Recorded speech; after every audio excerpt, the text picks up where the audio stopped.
오늘은 레위기에 대해서 공부를 해보겠습니다. 레위기는 모세에 의해서 기록된 5권의 책 중 세 번째 책이지요. 창세기, 출애굽기, 레위기, 그리고 민수기, 신명기입니다. 이스라엘은 애굽에서 나온 후에 시내산에서 약 1년 정도 머무르게 됩니다. 이 기간 동안에 성막을 짓게 되지요.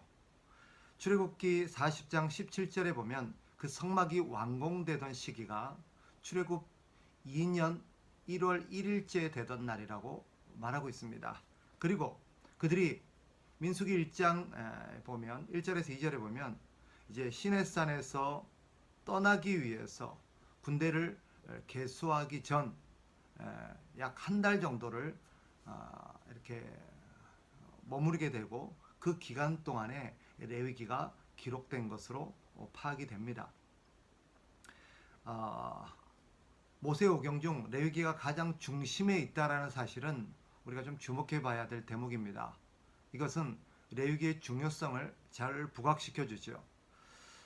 뒤에 살피겠습니다만은 레위기의 내용이 이스라엘 백성들의 핵심이 되고 그것이 모세오경의 어떤 중심을 이루고 있음을 우리는 이 구조적인 부분에서 볼 수 있습니다. 레위기는 시내산에서 일어난 사건 중에서도 가장 중심에 있습니다. 시내산에서 세 가지 사건이 이루어지게 되는데, 첫 번째는 이스라엘 백성들이 시내산에 도착해서 하나님과 언약을 체결하게 되고 그리고 성막을 건설하게 됩니다.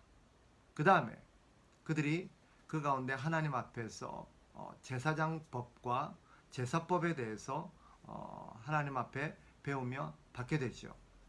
그리고 세 번째가 이스라엘 백성들이 이제 출발하기 전에 군대를 개수하고 진을 재배치하는 그런 이야기들이 시내산에서 이루어지는 사건들입니다.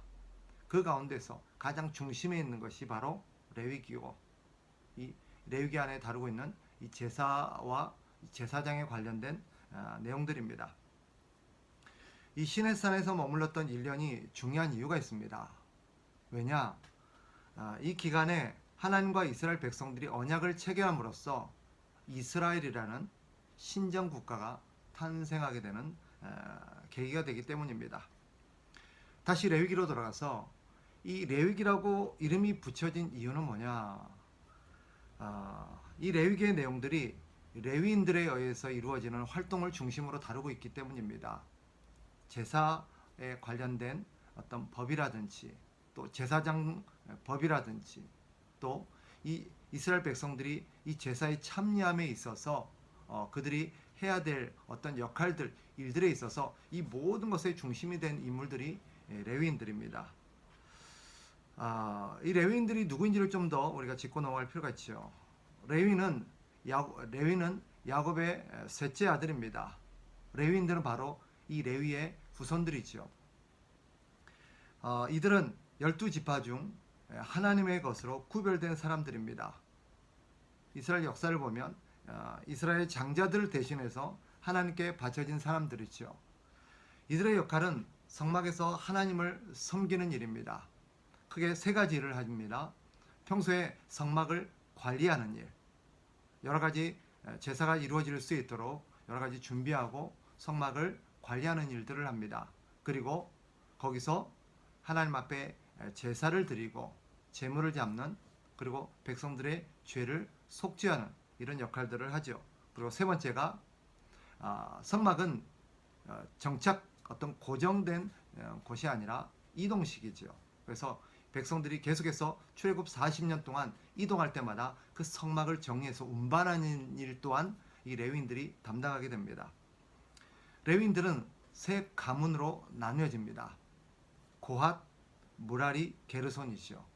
이 세 가문은 이 역할들을 골고루 분담해서 하나님 앞에 이 성막을 섬기는 일들을 감당합니다. 이 레위기의 기록 목적이 뭐냐? 레위기는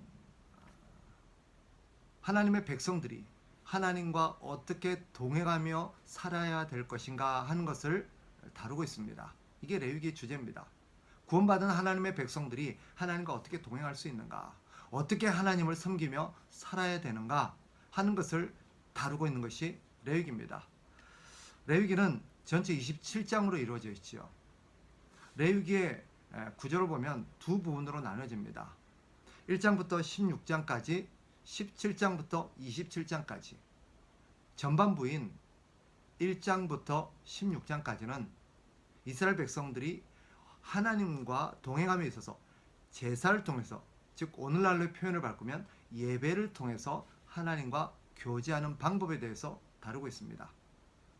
하나님의 백성들은 하나님과 두 가지의 방법으로 하나님과 교제를 하게 되는데, 전반부에서 예배를 통해서, 제사를 통해서 하나님과 교제하는 방법을 다루고 있고, 뒷부분인 17장부터 27장까지는 삶 속에서, 생활 속에서 하나님과 동행하는 방법을 다루고 있습니다.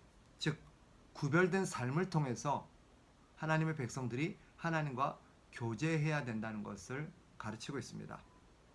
먼저 전반부 1장부터 16장의 내용을 좀 더 자세히 살펴봅시다. 1장부터 16장까지는 앞서 말씀드린 것처럼 하나님의 백성들이 제사를 통해서, 예배를 통해서 하나님과 교제하는 법을 다루고 있는데, 먼저 1장부터 7장까지 보면 그 제사에 대한 규례들이 나옵니다. 5가지 제사가 소개되고 있죠. 번제, 소제, 화목제, 속죄제, 속건제. 이 5가지 제사를 하나님의 백성들이 하나님께 드림으로써 그들은 하나님과 바른 관계를 맺고 유지할 수 있습니다. 그리고 8장부터 10장까지 다시 한번 이 5가지 제사가 반복되는 내용이 나오는데 관점이 다릅니다.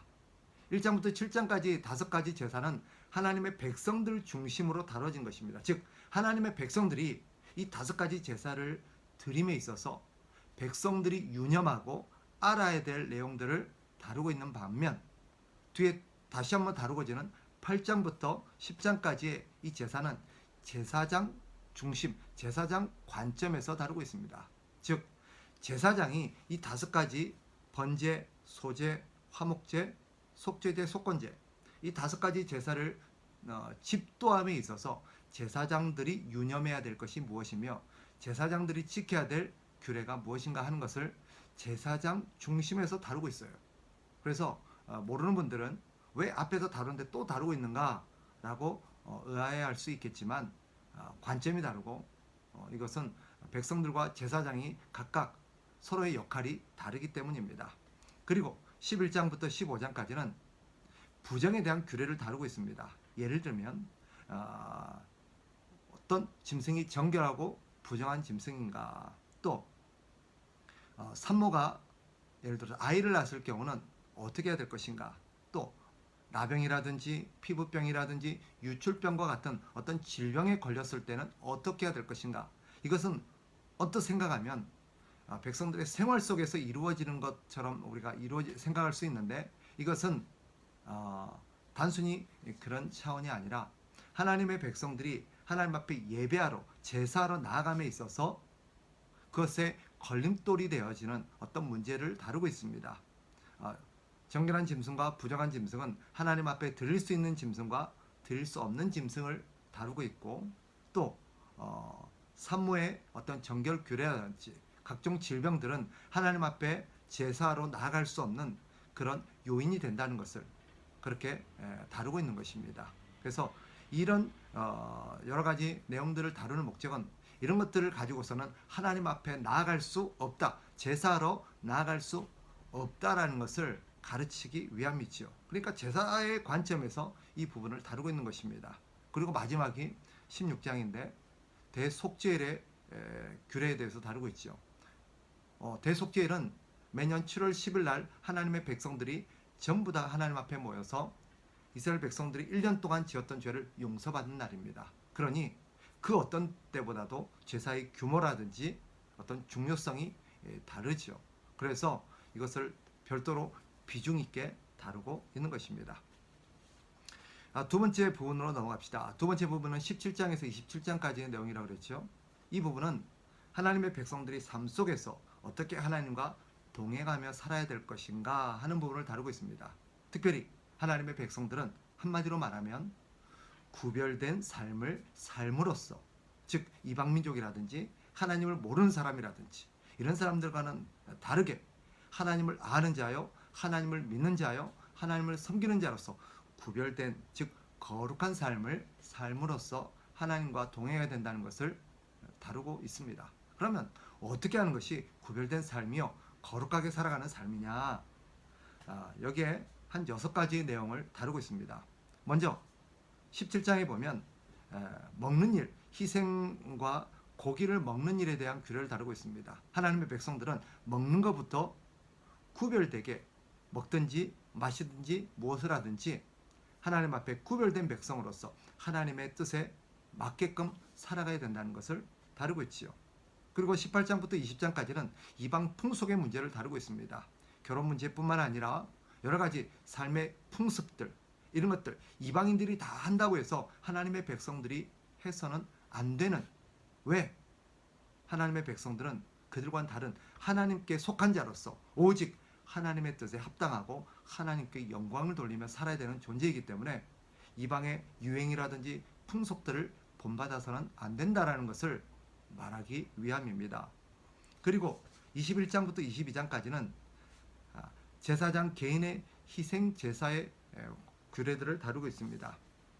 이것은 하나님 앞에 제사를 집례하는 하나님의 어떤 백성들의 지도자요, 또 하나님과 이스라엘 백성들의 중재자로서 그들에게 하나님을 보여주고 그들의 백성들이 하나님을 바르게 섬기도록 하는 이 제사장들은 평소에 자기의 신앙, 자기의 경건을 어떻게 관리해야 될 것인지 이 부분에 대해서 다루고 있는 것입니다. 그리고 23장부터 25장까지는 이스라엘 백성들이 지켜야 될 7가지 규례에 대해서, 즉 절기에 대해서 다루고 있습니다. 절기들, 이 절기들은 이스라엘 백성들이 삶 속에서 반드시 지켜야 될 날짜들이죠. 이 절기들의 각각의 의미를 다 살필 수는 없겠지만 이 절기들이 담고 있는 메시지가 있습니다.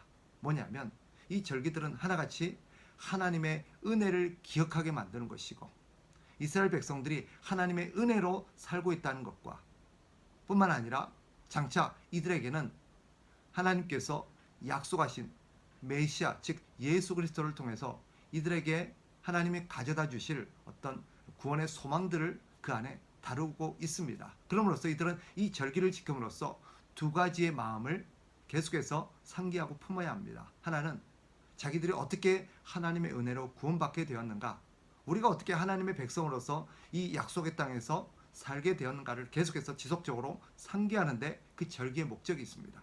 또 한 가지는 장차 이 백성들을 하나님께서 구원하셔서 완성된 하나님의 나라 천국에서 이 백성들이 살게 될 것을 바라보는, 소망하는 그런 하나님의 약속을 상기하는 날이 이 또 절기들입니다. 그래서 이 절기들은 이스라엘 백성들의 삶 속에서 계속해서 비록 이 땅에 발을 딛고 살고 있지만 우리는 하나님의 은혜로 살고 있고 또 우리의 삶의 종착은 하나님의 나라, 하나님의 뜻을 이루는 데 있음을 그들은 항상 염두에 두고 살 것을 가르치기 위한 방편입니다. 그리고 5번째로 순종과 불순종에 관한 규례를 다루고 있지요. 이것은 하나님의 백성들이 하나님의 말씀을 따라서 살았을 때 하나님께 이런저런 복을 받게 되지만 그렇지 않고 하나님의 뜻에 불순종했을 때는 하나님으로부터 징계, 하나님으로부터 심판을 받는다는 것을 보여주기 위함입니다. 그럼으로써 하나님의 백성들이 하나님의 뜻에 순종하면서 살 것을 가르치고 있는 것이죠. 마지막으로 27장, 레위기 27장에는 서원에 대한 규례들이 있습니다. 서원과 하나님 앞에 드려지는 예물에 대해서 그리고 11조의 규례에 대해서 다루고 있습니다.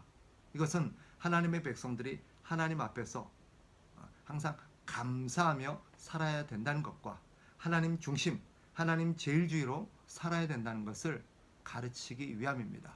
따라서 하나님의 백성들은 자신의 삶을 둘러싼 모든 소득들과 자신의 모든 것들이 하나님의 은혜의 결과라는 것을 잊지 않음으로써 하나님 앞에 그런 일정한 그런 짐을 지게 되는 즉 하나님 은혜에 감사하는 것을 다른 사람과 나누게 되는 그런 의무가 있습니다. 이것이 바로 이스라엘 백성들의 예물과 11조에 대한 규례들이 담고 있습니다. 그리고 하나님의 백성들은 이 서원의 규례를 통해서 항상 하나님 앞에서 자신들이 하나님을 위해서 살아야 되는, 하나님께 헌신하며 살아야 되는 존재라는 것을 가르치기 위함이고, 더 나아가서 이들은 하나님의 은혜 없이는 살 수 없다는 것을 이 성경이 가르치고 있는 것입니다.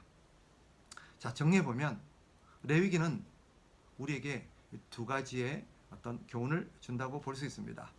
레위기는 하나님의 백성들을 위한 책이죠.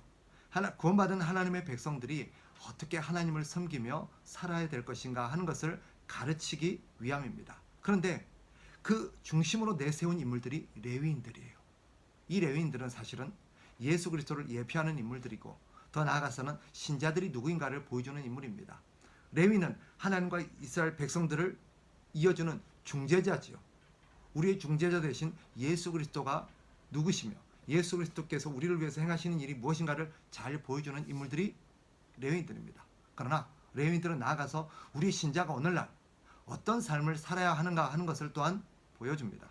그럼으로써 우리 이 세상 속에서 우리의 대제사장 되시고 우리의 레위인의 원형 되신 예수 그리스도를 본받아서 우리 역시 세상과 하나님 사이에서 하나님을 세상에 보여주고 세상으로 하여금 하나님께 돌아와서 하나님을 섬기며 살도록 이 세상을 이끄는 레위인의 역할을 살아야 된다는 것을 우리에게 보여줍니다. 아울러서 우리는 레위인이 없다면 결코 하나님 앞에 나아갈 수도, 하나님 앞에 죄를 용서받을 수 없습니다.